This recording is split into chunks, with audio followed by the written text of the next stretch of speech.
Bismillahirrahmanirrahim. Assalamualaikum warahmatullahi wabarakatuh. Alhamdulillahirabbil alamin. Allahumma sholli wa sallim ala habibina wa sayyidina Muhammadin wa ala alihi wa sahbihi ajma'in. Pada pagi ini kita akan melanjutkan kembali istiqomah kita. Mudah-mudahan senantiasa Allah memberikan ridho dan kemudahan kita dalam memahami dan berupaya menyelami makna-makna terdalam dari hikmah-hikmah yang ada dalam kitab Al-Hikam Al-Athaiyah. Mudah-mudahan kita senantiasa diberi maunah untuk senantiasa mendapatkan siraman ridho dari Allah Subhanahu wa Ta'ala. Insya Allah pagi ini kita akan membaca hikmah yang ke-95. Berikutnya mudah-mudahan bisa kita sambungkan dengan hikmah yang ke-96. Rekan-rekan pengajian Al-Hikam yang saya muliakan, kadang-kadang dalam beberapa hikmah yang kita baca di kitab Al-Hikam ini ada beberapa kalimat hikmah yang mesti kita pahami secara utuh dan menyeluruh. Tidak bisa kita pahami setengah-setengah dan separuh-separuh. Itulah kenapa dari dulu saya sudah menyampaikan kepada kita semua dalam hal apapun, dalam belajar ngaji, apalagi ngaji seperti Al-Hikam, ini mesti khatam dan faham. Faham saja, kalau tak khatam jadi sepotong-sepotong, setengah-setengah. Khatam dan faham tapi tidak khatam setengah-setengah, atau khatam tapi tak faham, ya sama saja. Oleh karena itu mesti dipahami cara menyeluruh secara utuh dalam hal apapun, termasuk terutama sekali seperti pengajian Al-Hikam yang sedang kita laksanakan ini. Rekan-rekan yang saya muliakan, kenapa itu penting kita sampaikan? Nanti akan kita baca dalam hikmah 95 dan 96 ini. Ternyata taat belum tentu diterima oleh Allah, dan kadang-kadang dosa bisa menyebabkan dekat dengan Allah. Tentu sensitif kan? Kesannya sangat tidak umum. Dalam hikmah ke-96, maksiat yang bisa memberikan rasa hina lebih baik daripada taat yang menimbulkan rasa kemuliaan diri. Masa maksiat lebih baik daripada taat? Masa amal lebih bagus daripada dosa? Nah, hal-hal seperti ini mesti kita pahami secara utuh. Tidak bisa kita pahami secara separuh-separuh. Itu yang sungguh-sungguh ingin saya sampaikan sebelum kita membaca hikmah ke-95 dan 96. Karena sensitif, karena sepintas lalu kesannya ada pula maksiat mengalahkan taat, padahal itu tidak pernah ada. Ada ya, amalan itu malah kalah oleh dosa, padahal itu tidak ada seperti itu. Itu yang ingin saya sampaikan pertama. Selanjutnya, kunu qawwamina lillahi syuhada'a bil qisti. Senantiasalah kalian semua menjadi orang-orang yang konsisten terhadap qisti, sifat adil, sifat seimbang, fair, objektif, tidak subjektif. Fair, tidak timpang. Mestinya imbang, bukan timpang. Kadang-kadang kita temanya kalau ngaji kan seperti itu kita. Gara-gara kita dari kalangan orang berada, kita menyeru, kita menjadi orang Islam ini harus jadi orang kaya. Enggak menyinggung ada sebagian saudara kita yang miskin. Nah, kebetulan kita dari ekonomi lemah.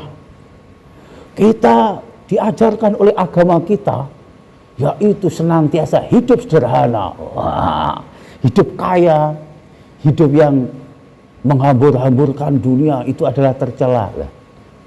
Kadang-kadang kita tidak kisti, padahal yang bisa syahadah kepada Allah itu adalah Allah sendiri, para malaikat yang mereka ada di alam malakut, dan yang ketiga adalah ulul ilmi qaiman bil qisti, orang-orang yang berilmu yang senantiasa konsisten dengan sikap qistu, yaitu dengan sikap adil, imbang, tidak timpang kepada mereka yang objektif secara ilmiah.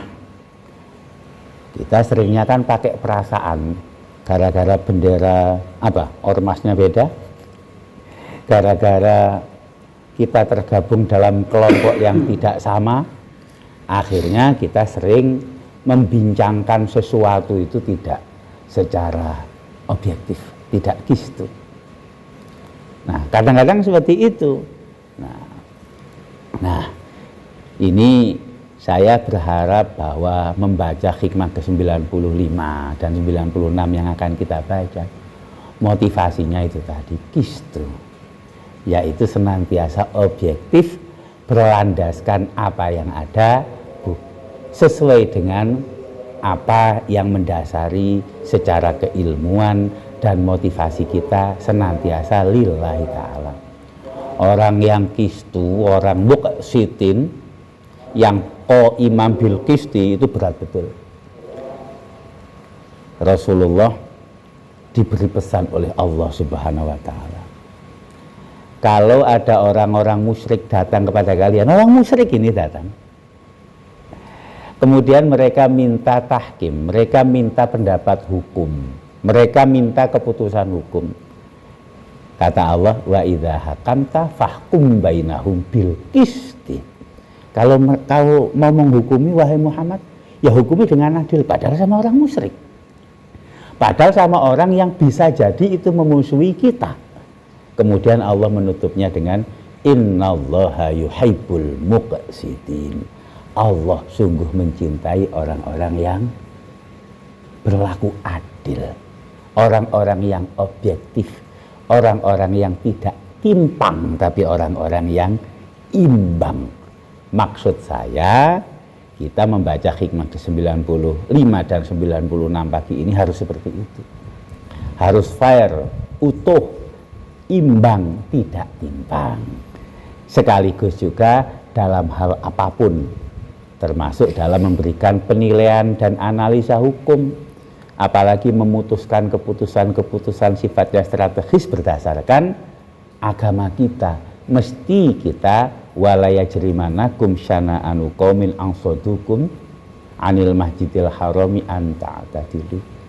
Jangan sampai kebencian kita, ketidaksukaan kita, jangan pula sesuatu yang membuat kita berbeda dengan orang lain ketika kita menghukumi, memberikan analisa hukum, memberikan putusan hukum-hukum tertentu kepada orang lain itu, kepada mereka yang berbeda, kepada orang yang tidak sama idenya dengan kita. Kemudian motivasi kita menjadi tidak imbang lagi, menjadi timpang, tidak muqsitin.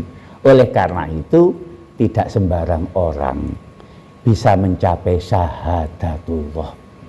Tidak semua orang bisa menyaksikan Allah dari sifatnya, dari asma'nya, dari af'alnya.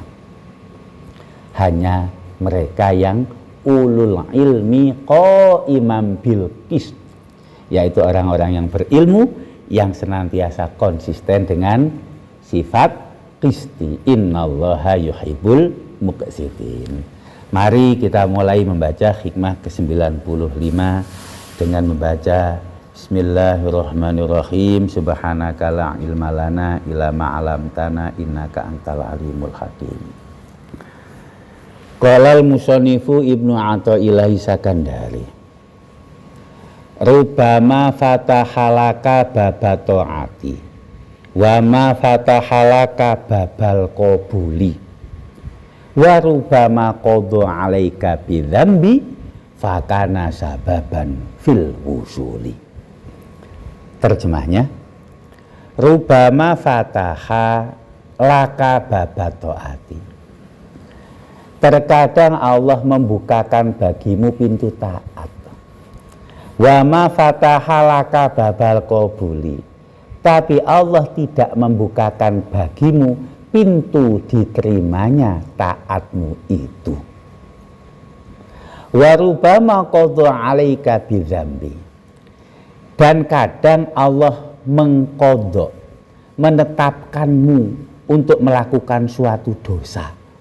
Fakana sababan fil wusuli, tetapi dosa itu bisa membuatmu tiba dan sampai untuk mengenal Allah Subhanahu wa ta'ala. Ada taat tapi tidak diterima. Ada dosa tapi bisa mengantarkan mencapai ridhonya. Mari kita perdalam. Rubama fatahalaka babat ta'ati wa ma fatahalaka babal qabuli.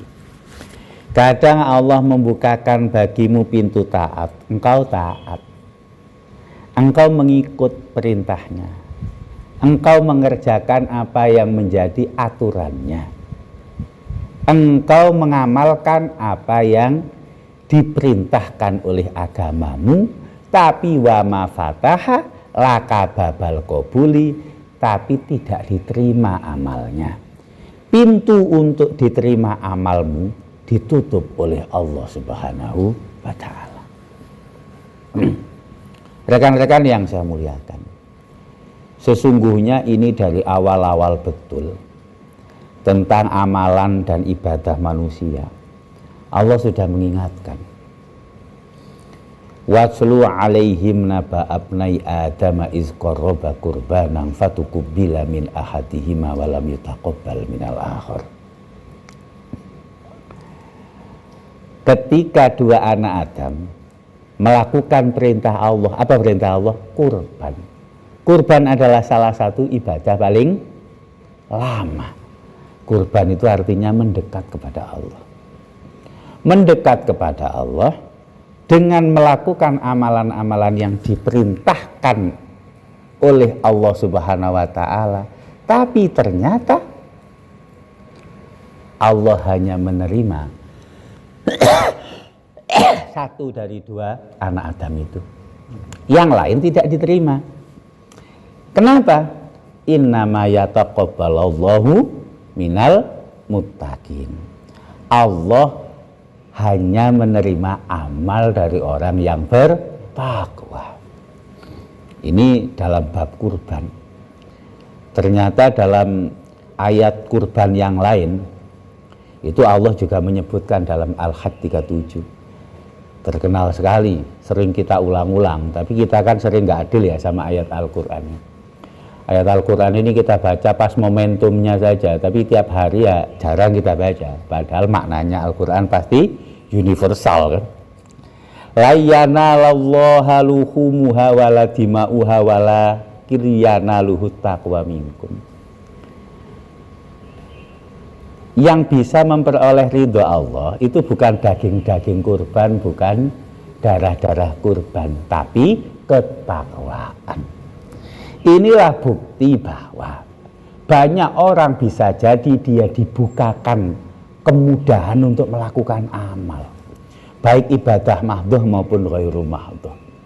Sholat, zakat, zikir, sedekah bisa. Tapi apakah selalu diterima oleh Allah?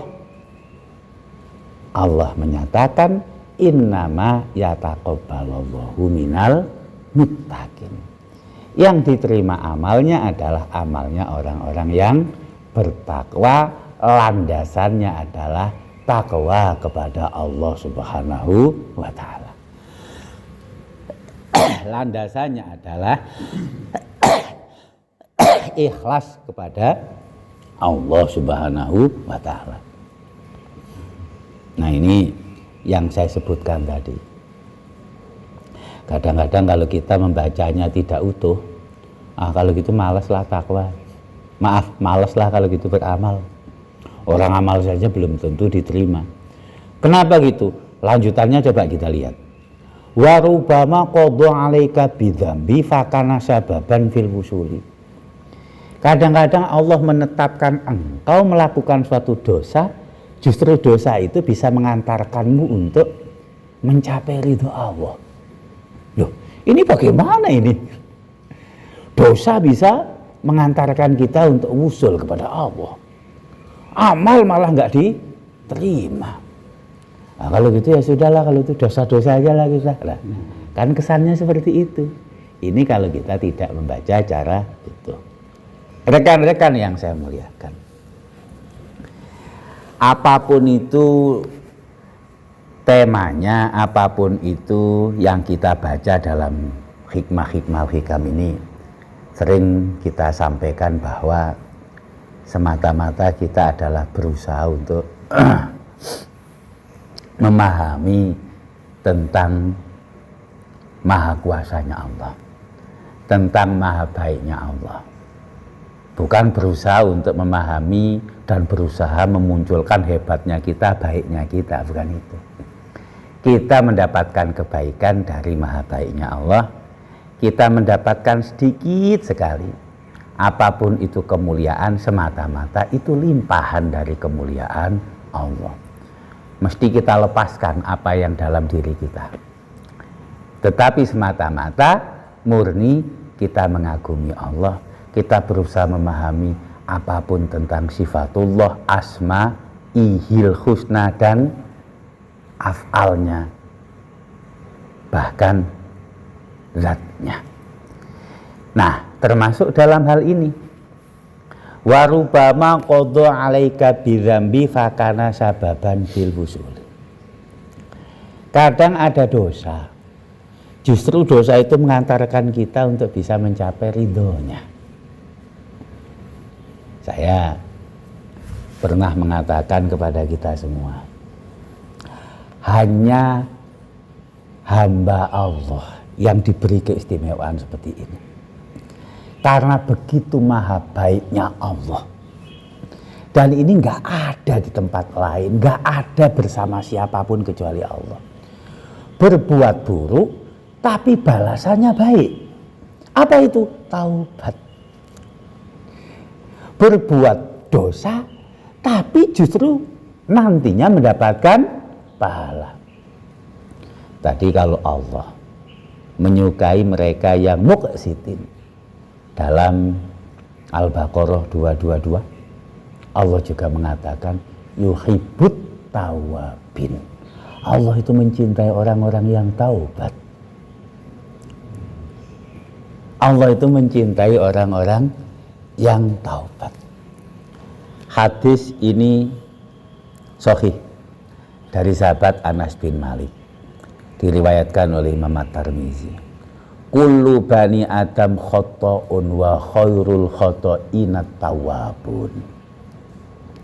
Setiap anak Adam itu khata'un.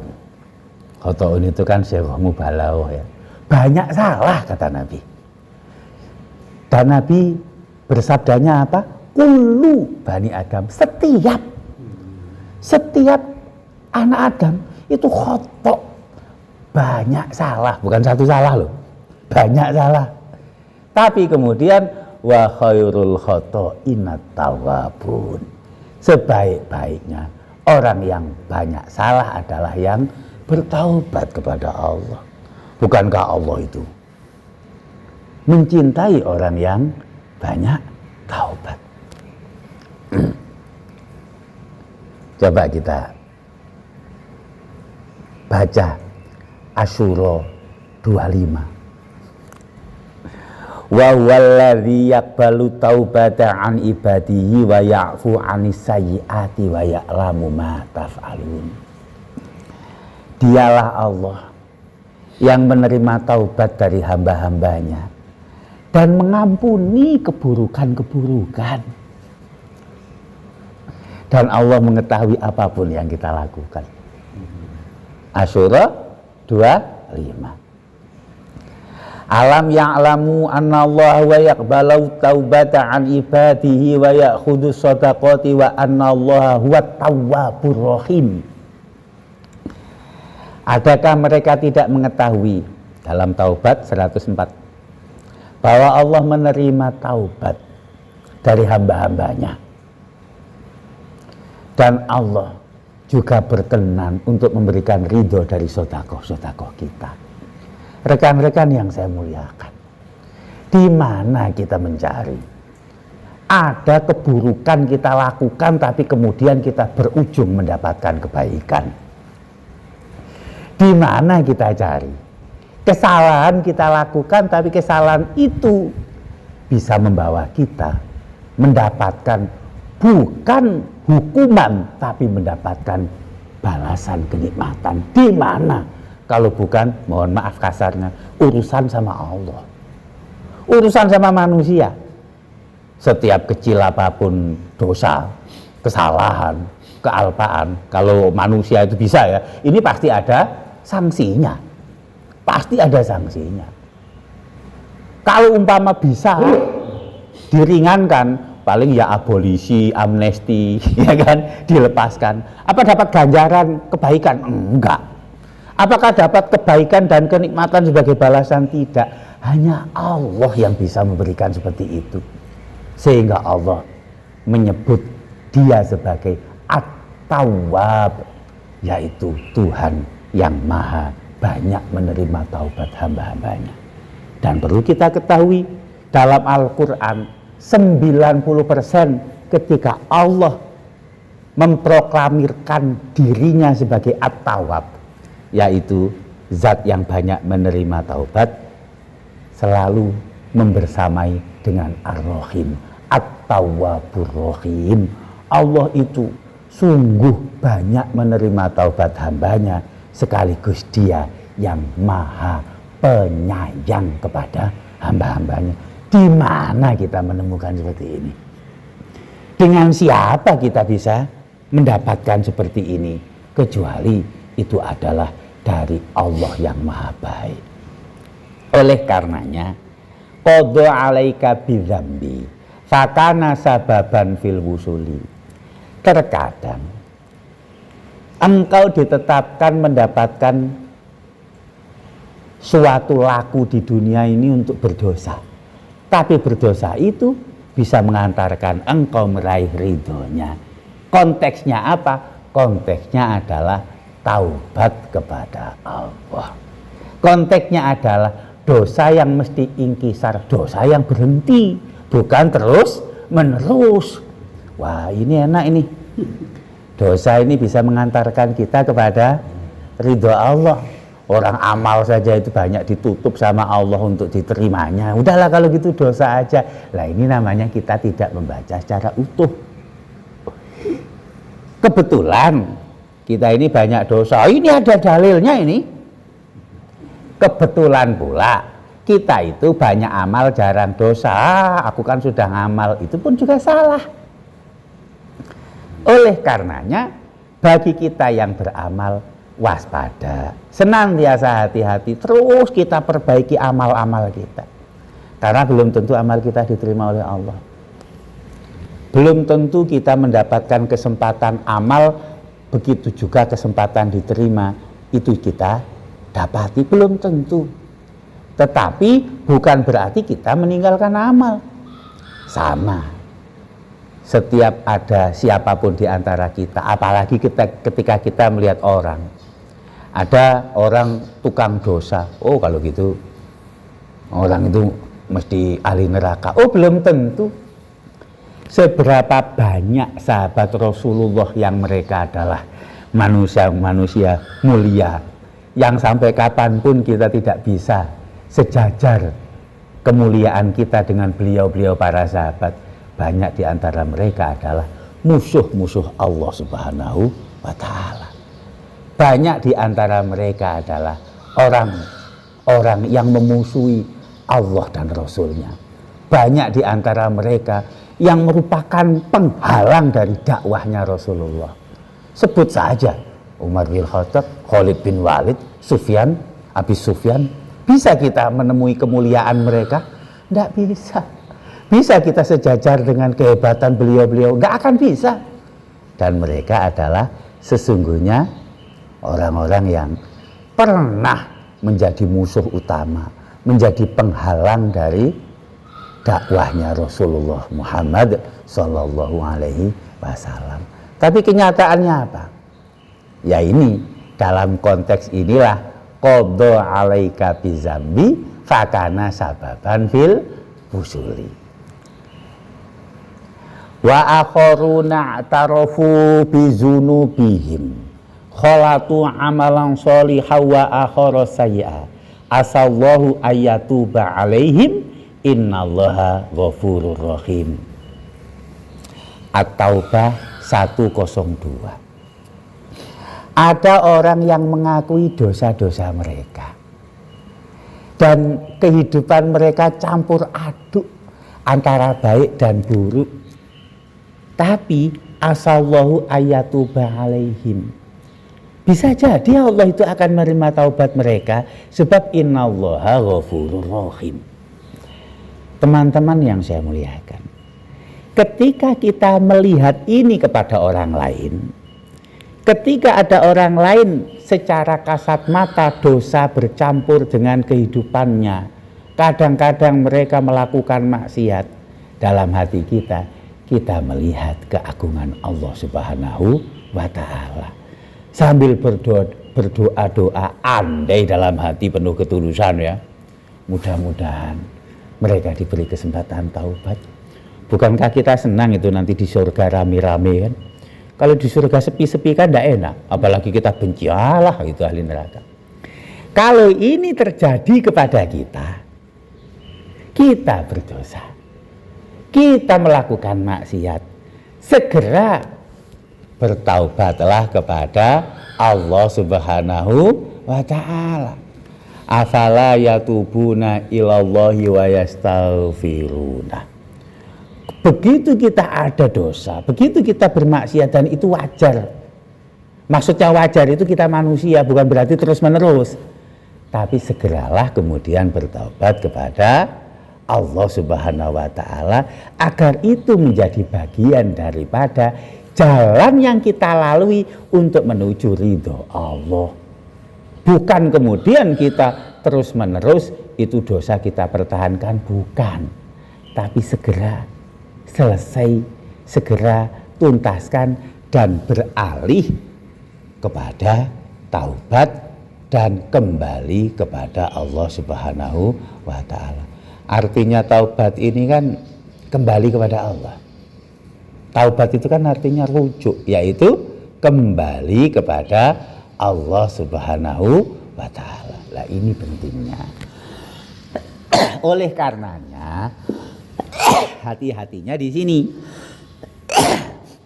Kita lanjutkan hikmah ke 96. Maksiatun aurasat dzullan waftiqaron khairum min ta'atin aurasat izan wastikbaron. Maksiat yang melahirkan hina diri dan merasa butuh kepada Allah, itu khairum min ta'ah, lebih baik daripada ketaatan yang aurasat izan wastikbaron, taat yang melahirkan merasa diri mulia, apalagi takabur dan jumawa.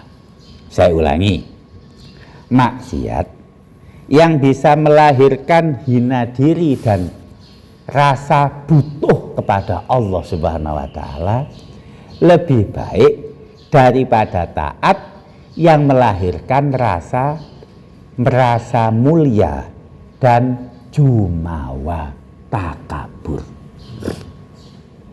Ini harus dibaca utuh. Tidak bisa maksiat dihadap-hadapkan dengan taat, menang maksiat, ya nggak akan bisa. Di mana-mana taat kemudian kalah oleh maksiat, ya nggak akan bisa. Ini bukan apple to apple, nggak bisa. Bagaimanapun dalam mata manusia, antara batu bata dan permata ya mulia permata, diapa-apain juga. Tapi kalau maksiat itu membawa seseorang kemudian dia dzul, hina diri, merasa kotor, dan kemudian iftikor, butuh kepada ampunan Allah. Apa jalannya? Ya taubat, hentikan maksiatnya, jangan diterusin. Nah gitu loh. Itu jelas lebih bagus. Yang apa yang membuat bagusnya? Apa yang dia membuat maksiat itu menjadi baik? Bukan maksiatnya, tetapi rasa hina diri, rasa membutuhkan ampunan Allah.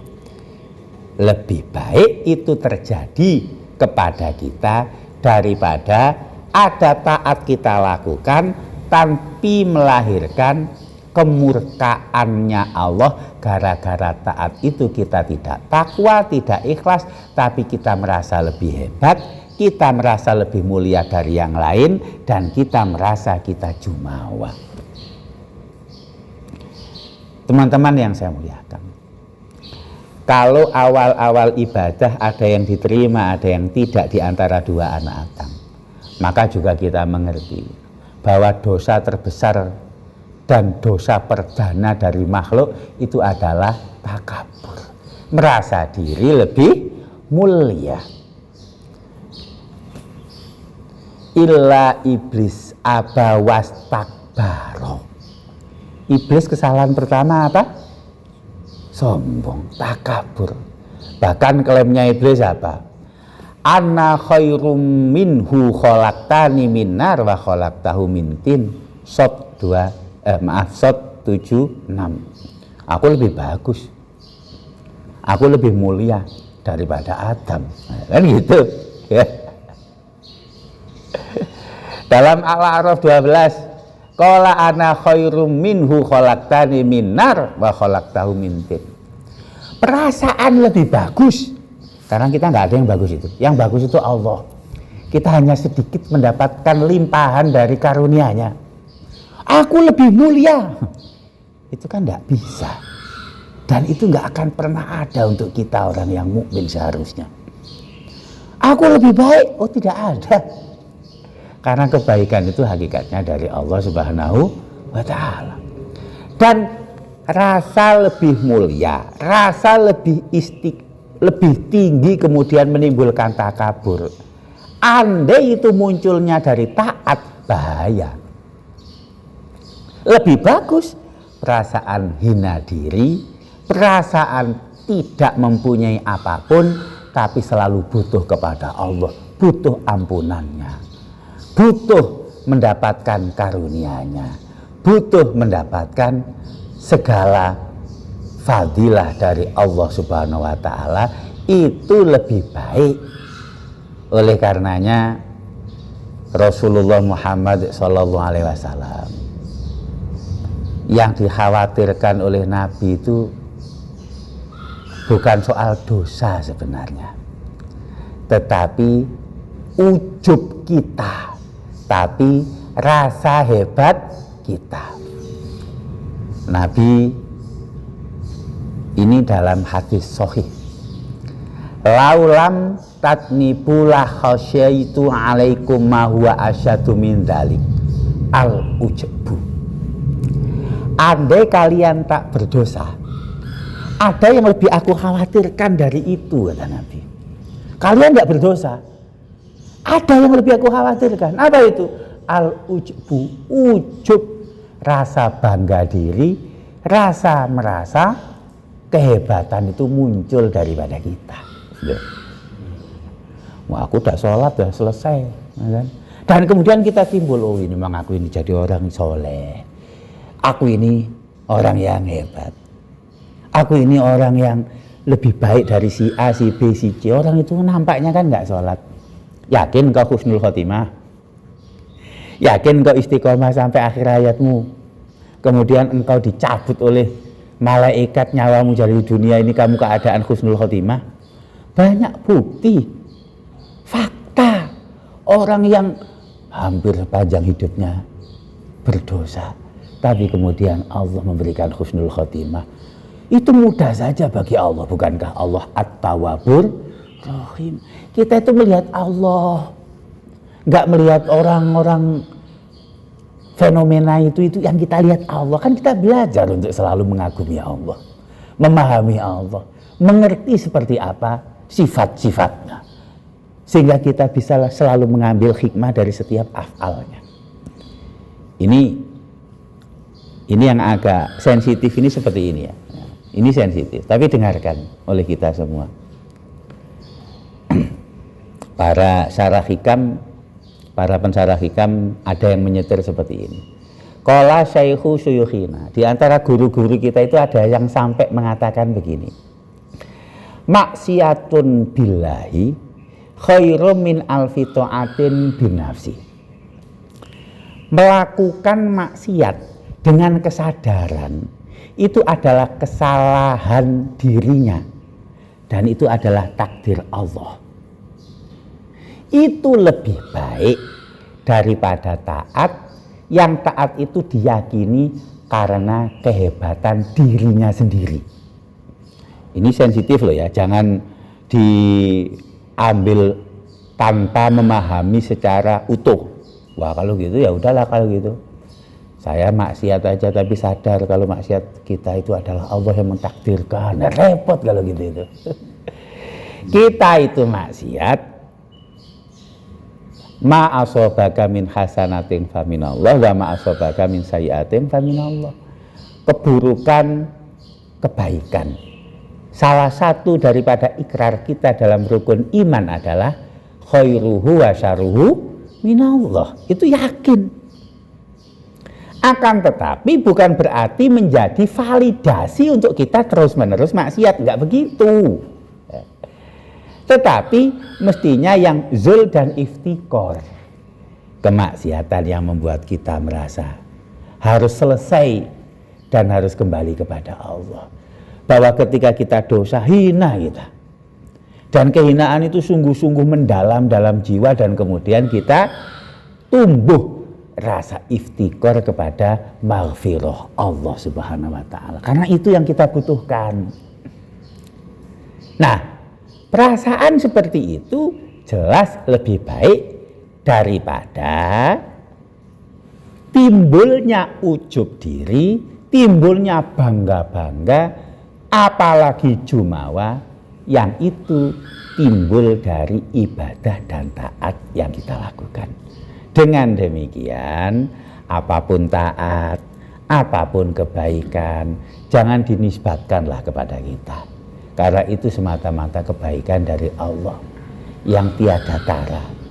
Demikian juga kalau ada keburukan, ada kemaksiatan, ada dosa, tidak cukup kita menyadari bahwa itu adalah kebetulan episode kehidupan yang ditakdirkan oleh Allah untuk kita. Tapi segeralah kita tubu taubatan nasuha. Dalam surat At-Tahrim, segeralah bertaubat yang nasuha. Nasuha itu kan banyak memberi nasihat. Karena dosa-dosa, kesalahan-kesalahan itu harusnya banyak memberikan koreksi dalam kehidupan kita. Bukan kembali, bukan terus-menerus, bukan terus-menerus tak pernah putus, bukan seperti itu. Itulah rekan-rekan kajian Al-Hikam kita pada pagi ini. Sekali lagi, monggo kita semua menjadi orang yang muqsitin, fair, objektif dalam melihat apapun, berdasarkan semata-mata ingin mencari ridho Allah. Motivasi kita adalah ilmiah, bukan perasaan. Dan tentu saja dalam membaca apapun, dalam belajar apapun, kita mesti faham dan khatam utuh, tidak setengah-setengah. Kita mesti imbang, tidak timpang. Kurang dan khilafnya saya mohon maaf. Semata-mata kekurangan dan kesalahan saya, ada kebaikan semata-mata karunia Allah yang dilimpahkan untuk kita semua. Ala faminkum ihdinas siratal mustaqim. Assalamualaikum warahmatullahi wabarakatuh.